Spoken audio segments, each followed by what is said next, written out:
आपन। हाँ हाँ, भगवान जब भी देवेला छप्पर फाड़ के देवेला। जब ली है नु तो बहुत गलत जगह से फाटी। ये फाटी तो फाटी, लेकिन साना घोट। और कमाल का मतलब कि खेसारी लाल यादव, पवन सिंह का, सबका इतना कम समय में इतना व्यू नहीं जाता है जितना कि मतलब कि 2 दिन में इसका व्यू है 2 करोड़ से अधिक लोगों ने देख चुका है। तो आप सब जाइए एकदम। नमस्कार, शिवांश न्यूज में स्वागत है। आज हम बात करने वाले हैं मनी मिराज का फिल्म वेलकम के बारे में। ये फिल्म जो है कि बहुत ही अच्छा है और त्रिमूर्ति म्यूजिक यूट्यूब चैनल पर अपलोड भी हो चुका है। तो ये इस फिल्म का अभी तक मैंने 2 करोड़ से अधिक लोगों ने देख लिया है। आप सब जाइए और त्रिमूर्ति म्यूजिक वर्ल्ड पर जाइए और देखिए, फिल्म बहुत ही अच्छा है।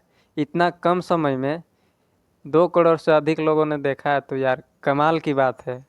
बंदा में है कुछ टैलेंट, तभी तो इतना लोगों ने सपोर्ट किया है। और दबा के एकदम शेयर कीजिए, एकदम त्रिमूर्ति म्यूजिक वर्ल्ड पर है और जाइए देखिए एकदम दबा के।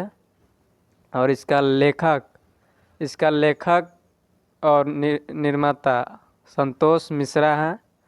और इस फिल्म में वही लोग हैं जो मतलब कि मनी मिराज में जो टीम है वही टीम में सारे लोग काम किए हैं।